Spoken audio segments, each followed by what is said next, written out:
Regionální rada Moravskoslezsko rozděluje obrovské peníze určené na rozvoj našeho regionu. Natočili jsme pro vás reportáž přímo na úřadu regionální rady. Regionální rada Moravskoslezsko spravuje 20 miliard korun z evropských fondů určených na rozvoj kraje. Jak to chodí na úřadu, kde se rozdělují evropské miliardy a co z nich máte právě vy? Pojďte se podívat. Úřad regionální rady vznikl v roce 2006 a měli jsme to štěstí, že jsme jej mohli budovat od základů.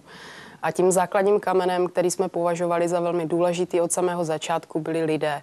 A díky tomu máme dneska tým profesionálů, který rozděluje v Moravskoslezském kraji evropské peníze. Je nás v tuto chvíli již skoro 90 a všichni společně ctíme principy spravedlivého a transparentního rozdělování projektů v Moravskoslezském kraji. Zakládáme si na odborném a férovém hodnocení projektů.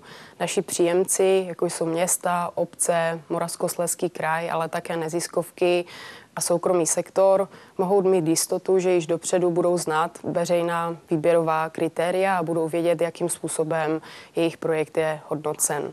Tou naší další úlohou je také dohlížení na realizaci těchto projektů a také správné vyúčtování, což znamená vyplacení evropských peněz. Vás by ale určitě zajímalo, jaký přínos mají tyto projekty pro lidi v Moravskoslezském kraji. Peníze z našeho operačního programu z velké části míří do dopravy. Díky tomu se podařilo vybudovat například jižní obchvat Opavy nebo podjezd pod železniční tratí v Třinci nebo terminál Svinov. Další podstatná část dotačních prostředků je zacílená na zlepšení podmínek života v obcích a městech našeho kraje. Podpořili jsme rozšíření regionální knihovny v Karviné, modernizaci Slezského zemského muzea v Opavě, vybudování multikina centrum v Havířově nebo obnovu zámeckých parků ve Frýdku-Místku. Rovněž za námi stojí desítky moderně upravených školek a škol. Na rozdíl od běžných úřadů si zde zakládají na partnerském přístupu ke klientům.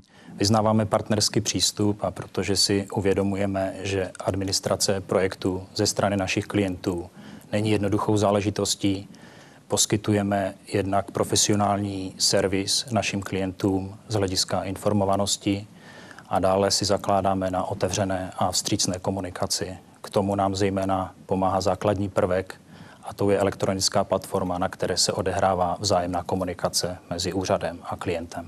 Spolupráce Slezského zemského muzea a úřadu regionální rady Moravskoslezsko začala již vlastně z iniciativy úřadu, který nám pomohl vyhledat vhodné příležitosti rozvojové.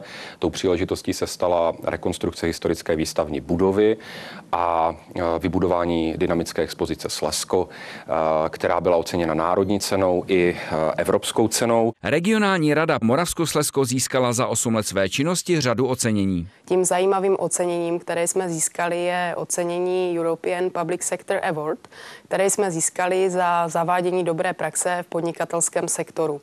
Pro mě však tím nejvýznamnějším oceněním je získání zlatého standardu Investors in People. Je to mezinárodní standard, který se nám podařilo získat jako první veřejné organizaci v České republice a říká, že umíme rozvíjet dobře své zaměstnance a ti nám to potom vrací v dobře odvedené práci.